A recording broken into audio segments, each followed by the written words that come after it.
Este es mi resumen para la clase de tendencias contemporáneas sobre la arquitectura moderna. Primero hablaremos de la Escuela de Chicago.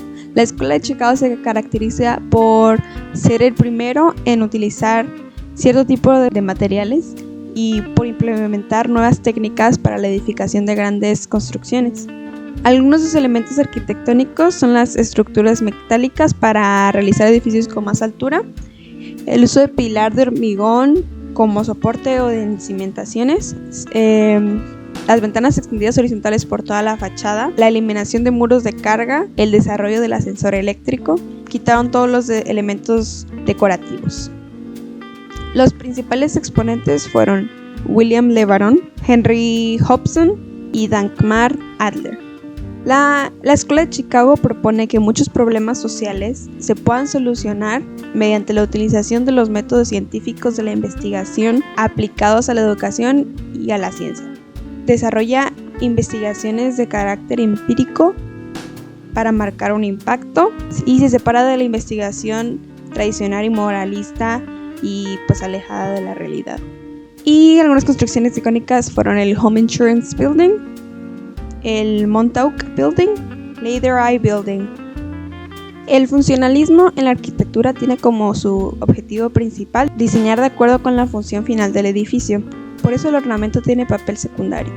Y los elementos de decoración tienden a ser sobrios y abstractos, fusionando el mobiliario con las paredes y utilizando iluminación indirecta en lugar de iluminación llamativa. Algunos de sus elementos arquitectónicos principales son las columnas, que se utilizan como pilares para crear lugares abiertos que se puedan utilizar para albergar a muchas personas.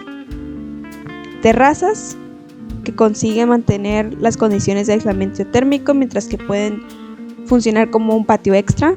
Plantas abiertas, que gracias al concreto los muros de carga se vuelven innecesarios, lo que libera el espacio de las limitaciones estructurales. Las ventanas longitudinales, la liberación de los muros exteriores hace que las ventanas puedan abarcar toda la anchura del edificio y aumentando la relación con el exterior. Sus principales exponentes fueron Louis Sullivan, Le Corbusier y Jerzy Soltan. La teoría funcionalista propone que las sociedades crean mecanismos funcionales para regular los conflictos y las irregularidades, así como las normas que determinan el código de conducta de los individuos, varían en función de los medios existentes y esto es lo que rige el equilibrio social. Algunas construcciones icónicas del funcionalismo fueron la Bauhaus, Villa Savoy y Sonderagvie. La arquitectura minimalista implica el uso de elementos de diseño simples sin ornamento ni decoración. Algunos elementos arquitectónicos del minimalismo son las formas geométricas puras, los materiales limitados y lisos, los componentes limpios y rectos. Repetición. Los principales exponentes son John Possum, Kazuyo Sejima. El estilo de vida minimalista busca centrarse en encontrar la felicidad, buscar solamente lo esencial y dejar atrás todos los bienes materiales que son excesos en la vida y que solo ocupan espacio. Tiene un razonamiento más lógico y metódico en cuestiones más abstractas como la existencia, la vida, la moral, la ética y la verdad. Las construcciones icónicas del minimalismo son el pabellón alemán, la Iglesia de la Luz y la Neuendorf House. El expresionismo en la arquitectura se destaca por su diseño imaginativo y su monumentalidad, lo cual le da un aire de excentricidad. Tiende a la subordinación del realismo, de las expresiones simbólicas y estilísticas frente a la experiencia interior. Busca la novedad, la originalidad y el visionismo.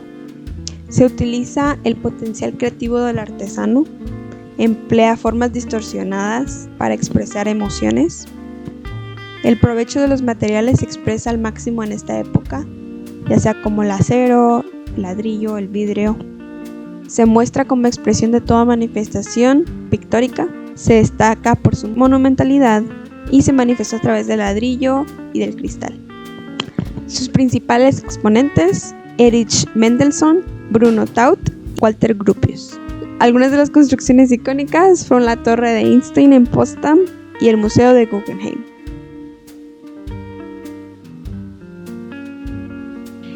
El racionalismo arquitectónico es la arquitectura posguerra. Nació para pensar únicamente en el funcionalismo. Se centra en ser asimétrico y tiene medidas exactas, formas clásicas y funcionales.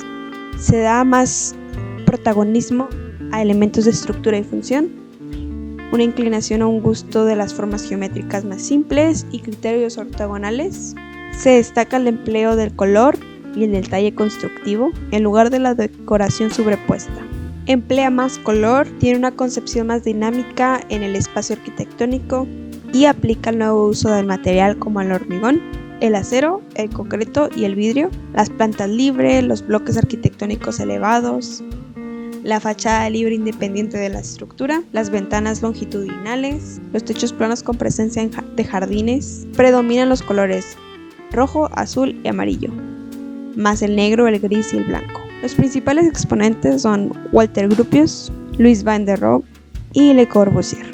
El pensamiento se originó específicamente en la Revolución Científica del siglo XVII, la cual puso un punto de debate al preguntarse tanto por el origen y el funcionamiento del conocimiento verdadero como por el método más adecuado para alcanzar la verdad desde las ciencias. Esta adopción nació de la necesidad de una adhesión más real a la realidad social y económica resultante de la revolución. Algunas construcciones icónicas fueron la casa Farnsworth, el café Leuvet y la casa proyectada de Le Corbusier. Un enfoque idealista de la vida del futuro, como una estética y funcionalidad innovadora. Algunas características de diseño son las formas elípticas, el hormigón armado, el hierro, el cristal, el plástico, el acrílico, fibra de textil, el concreto reforzado con fibra de vidrio, el cartón y el yeso. Sus principales exponentes son Zaha Hadid, Oscar Niemeyer. La palabra futurismo tiene el significado de actitud positiva hacia el porvenir. Las construcciones icónicas del futurismo: el edificio central de BMW, el Centro Cultural Niemeyer. El constructivismo surgió como una corriente filosófica rusa, como resultado de experimentos realizados con diversos materiales. A diferencia de otro tipo de movimientos, el constructivismo pretende dejar de lado los recursos ilusorios. El constructivismo renunciaba a la estética de la masa y la reemplaza con líneas y planos. Presenta relaciones simples en las formas geométricas, abandona la decoración ciñéndose en la estructura y el efecto estético viene solamente por relación a la masa del espacio. Utilizaba materiales como la madera, el metal, el yeso, el alambre, plástico, cartón, vidrio y elementos modernos que simbolizaban el progreso. Mezclaba severamente la modernidad y el abandono de la decoración. Para la decoración se emplean motivos supremacistas, o sea, formas geométricas sobre un fondo blanco y plano, y la técnica y el proceso para elaborar el producto son de gran importancia. Los principales exponentes: Vladimir Tatlin y Ivan Nikolaev. El constructivismo supuso una identidad visual para el comunismo soviético y tuvo como objetivo principal llevar el arte al pueblo, rescatándolo de las élites. Inicialmente, la filosofía constructivista se refería a la creación de objetivos tridimensionales como confirmación de la auténtica conexión entre el arte y la industria. Los constructivistas rechazaban la idea de que el arte debe servir a un propósito socialmente útil y estrictamente abstracto, que refleja la maquinaria y la tecnología moderna. Algunas construcciones icónicas: el Monumento a la Tercera Internacional, la Casa del Arquitecto Melnikov y el Club de Trabajadores de Rusakov. El estilo internacional es un estilo de la arquitectura moderna encuadrable dentro del funcionalismo, que apoya una forma de proyectar algo universal, priva de rasgos culturales y regionales. Algunos de sus elementos arquitectónicos son los voladizos, la planta libre, ángulos rectos, proporción, geometría. Sus principales exponentes: Walter Gropius, Le Corbusier y Philip Johnson. Van der Rohe y Walter Gropius. Le Corbusier fue muy decisivo en la creación del estilo internacional. Se trató de un movimiento definido por formas rectilíneas, interiores abiertos y estructuras ingrávidas. Le Corbusier expuso estos principios en sus 5 principios de la nueva arquitectura, publicados en 1927. Creían que el ornamento era un crimen, la verdad de los materiales era lo más importante y la forma sigue la función. Los edificios icónicos son el edificio Seagram, la Glasshaus y la unidad de habitación. La escuela Bauhaus tiene su origen en Weimar. Concretamente fue fundada en el año 1919 por el arquitecto Walter Gropius. Creían en la simplicidad y el funcionamiento ante todo.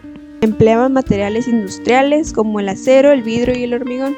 Tienen una paleta de colores más simples y apagados. Tendían a ser un poco más minimalistas. El gris, el blanco y el beige formaban parte de los colores industriales básicos. Los techos planos son una de las principales características de los diseños de la Bauhaus, que crea una forma geométrica y más simple. Sus principales exponentes son Walter Gropius, Louis van der Rohe. Conectaban la importancia de la teoría con la práctica.